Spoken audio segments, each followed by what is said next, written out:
Menjadi public speaker, pertama kita pasti akan tanya dulu public speaker itu apa sih? Public speaker itu ya kalau secara gampangnya sih kita akan bilang orang yang ngomong di depan umum gitu kan. Kalau public speaking itu berarti ya ceramah bisa, presentasi bisa, pidato bisa gitu, apapun yang disampaikan di depan banyak orang gitu kan.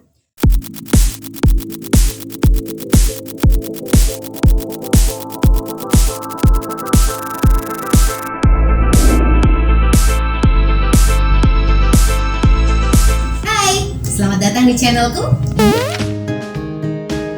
Sekarang ini kayaknya banyak banget beauty vlogger, terus udah gitu youtuber yang semuanya sudah memberikan apa yang mereka bisa, ya kan? Yang beauty vlogger ya pasti ngomongin soal kecantikan. Yang bisa science mereka akan share gimana tuh caranya bikin ini itu ya kan? Terus yang bisa arts juga begitu, bikin kreasi segala macam. Yang bisa masak juga sharing gimana caranya masak. Nah karena aku bisanya ngomong, jadi aku akan kasih tips buat teman-teman yang pengen belajar menjadi public speaker.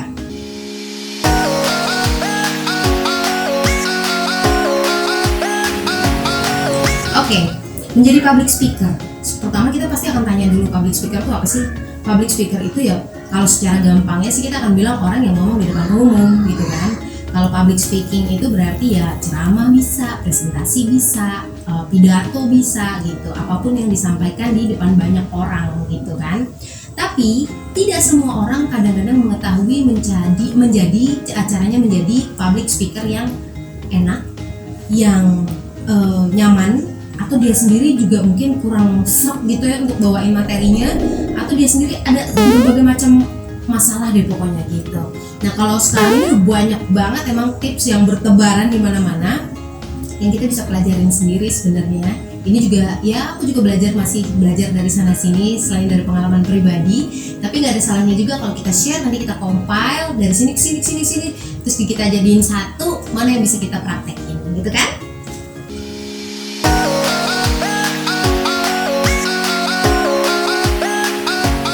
Oke, tips yang pertama. Untuk menjadi public speaker itu yang pertama adalah kita sendiri harus tahu ngapain kita jadi public speaker. Misalnya kebutuhannya apa? Apakah itu profesi ataukah itu sebuah tuntutan? Misalnya kalau yang mahasiswa nih kita harus presentasi nih gitu. Ataukah itu berhubungan dengan tanggung jawab lain? Misalnya kamu tiba-tiba dipilih jadi ketua senat gitu ya. Terus kamu harus ngomong di depan mahasiswa, ribuan mahasiswa kayak gitu.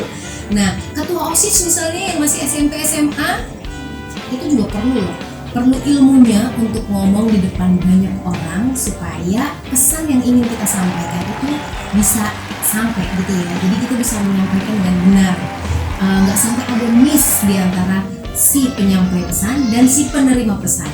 Nah, berarti apa yang harus kita sampaikan? Bagaimana cara menyampaikannya? Yang pertama adalah catat poinnya. Tadi tips yang pertama berarti harus tahu dulu kita mau ngapain ya kan. Kita mau ngapain menyampaikan ini. Terus yang kedua adalah catat poinnya. Catat poinnya itu berarti kita udah punya apa aja yang mau disampaikan. Pertama misalnya menyapa dulu. Terus yang kedua misalnya kita mau menyampaikan, mau menceritakan situasi saat ini misalnya. Terus yang ketiga kita mau ngomongin tentang solusinya. Terus apa itu semuanya bisa kita runtut dulu, kita bikin poinnya. Setelah itu baru kita sampaikan. Terus dalam penyampaiannya juga kadang-kadang gak harus harus disisipin dengan gaya bercerita yang enak gitu. Kadang-kadang kalau ada orang yang bawaannya tuh kaku atau udah tegang duluan gitu ya, jadi dia tuh mau menyampaikan tuh banyak gitunya gitu. Kadang-kadang itu mempengaruhi penerimanya juga gitu. Jadi yang denger itu gini, apaan sih gitu. Atau bisa nggak sih dia tuh mau menyampaikan pesan misalnya gitu. Daripada kita diragukan seperti itu, jadi sebagai public speaker setidaknya kita udah siap dengan poin-poin yang mau kita sampaikan. Habis itu kita membawakannya dengan santai dan relax. Tips berikutnya,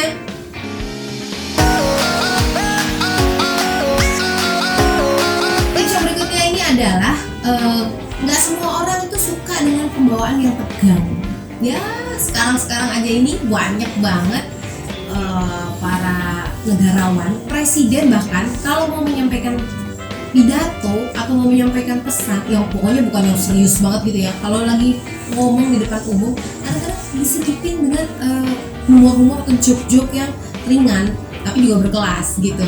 Nah ini juga perlu kita tambahkan sedikit. Wah biasanya udah langsung bilang, aku tuh orangnya nggak lucu banget misalnya gitu, aku nggak bisa lucu orangnya gitu.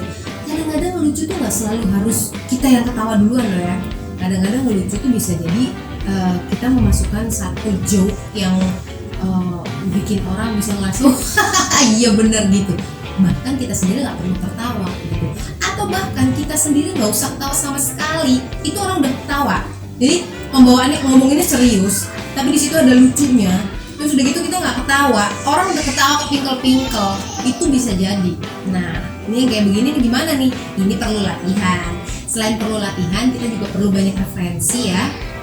Kita bisa melihat public speaker yang terkenal, bagaimana cara mereka ngomong.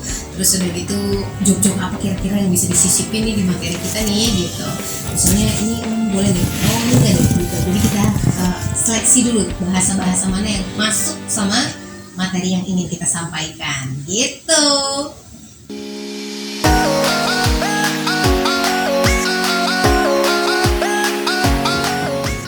Tips yang berikutnya adalah sampaikan dengan gaya bercerita. Itu lebih enak daripada kita ngomongin kaku. Wah ini juga perlu latihan sih sebenarnya. Gaya bercerita itu gimana? Gaya bercerita itu biasanya dengan wajar dan natural. Jadi kalau kita ngomongnya di depan bapak-bapak, ibu-ibu dosen, atau orang yang lebih tua, atau orang yang pokoknya resmi gitu ya, jadi dalam suasana yang formal, ini bahasa-bahasanya yang lebih enak, yang ya lebih sopan gitu. Jadi dengan menggunakan bahasa Indonesia yang baik dan benar gitu. Kalau misalnya itu ngomongnya agak santai, entah itu meeting sama teman-teman kantor atau meeting sama teman-teman yang lagi ngerjain project bareng gitu ya, itu kita bisa menggunakan bahasa yang ya boleh lah, bahasa sehari-hari, bahasa slang boleh lah gitu ya. Tapi juga nggak semuanya begitu, karena kalau misalnya lebih besar mana porsinya nih, misalnya lebih besar bahasa formalnya daripada bahasa santainya, kesannya jadi kayak serius banget gitu kan. Tapi kalau misalnya itu porsinya sama, kalau di dalam lingkungan kerja yang santai itu jadi bisa imbang gitu, jadi enak. Tapi kalau dalam suasana formal, nah ini usahakan kita menggunakan bahasa Indonesia yang baik dan benar dan dikurangi bahasa santainya gitu. Nggak semua orang bisa menganggap hal kayak begini itu biasa aja. Ada juga beberapa orang yang menganggap bahwa public speaker yang terlalu santai bahasanya akan dianggap nggak cocok pada situasi tertentu. Misalnya untuk gaya baca berita di TV, news gitu ya, kita tentu nggak boleh pakai bahasa sehari-hari atau bahasa santai, harusnya menggunakan bahasa Indonesia yang baik dan benar gitu kan. Terus kalau misalnya itu adalah berita santai atau itu berita entertainment yang ya memang santai, boleh deh kita pakai bahasa-bahasa sehari-hari gitu. Bahasa sehari-hari ya bahasa kita ngobrol aja. Terus biasanya sih ada bahasa santai yang nggak terlalu pakem gitu, bisa juga dengan selipan bahasa Inggris. Nah itu boleh disampaikan. Tapi sarannya kalau dalam menyampaikan materi yang formal, ketika kita ingin menyampaikan dalam bahasa Inggris, usahakan itu dalam kalimat yang utuh. Jadi tidak dalam sepenggal kata saja yang bahasa Inggris kemudian sisanya adalah bahasa Indonesia, atau begitu sebaliknya. Jadi sebaiknya dalam kalimat yang utuh, karena itu akan menunjukkan kualitas kita sebagai public speaker.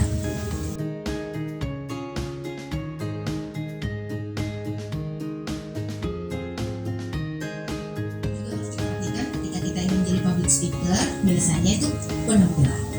Nah, ini juga disesuaikan dengan situasi dan kondisinya. Kalau misalnya kita dalam kondisi tema formal, biasanya sih pada pakai blazer, terus pakai baju yang ya bisa lah kalian googling sendiri gimana baju-baju yang formal gitu kan. Kalau misalnya dalam suasana olahraga santai, kita bisa pakai baju yang agak casual gitu. Nah, itu juga kalian bisa banyak referensinya yang bisa dicari di situ. Terus penampilan jangan lupa, penampilan udah oke. Habis itu yang perlu disiapkan juga adalah moodnya. Nah, balik lagi dari awal nih, berarti nih penampilan udah oke, karena itu pengaruh banget. Kalau udah ke mood itu rasanya ya semua nyawa dan segala macam tuh ada di situ gitu. Jadi kalau kita pengen memberikan pesan ke orang lain, moodnya kita sendiri nggak baik, nggak enak, bisa dipastikan orang yang mendengarkan juga kayaknya mau apa sih dia, kayak gitu. Tapi kalau misalnya kita moodnya udah bagus, materinya bagus, persiapannya oke, insya Allah nyampainya bagus nih. dan kamu akan menjadi public speaker yang oke.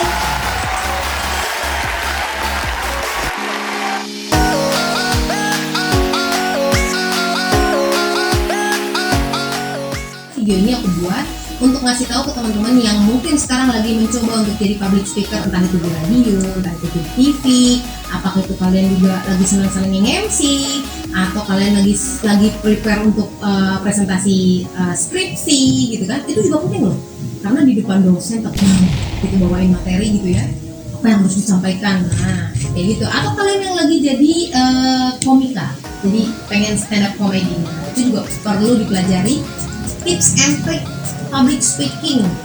Kalau komika kayaknya bebannya lebih berat lagi gitu.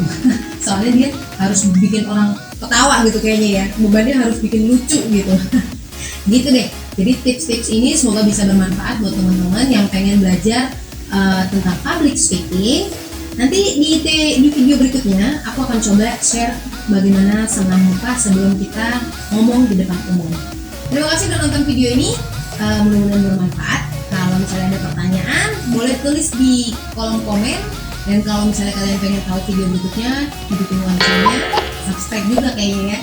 Kalau ini bermanfaat, kalian boleh klik like. Kalau enggak ya udah tinggalin aja ya. Nggak usah repot-repot. Oke, terima kasih. Dah.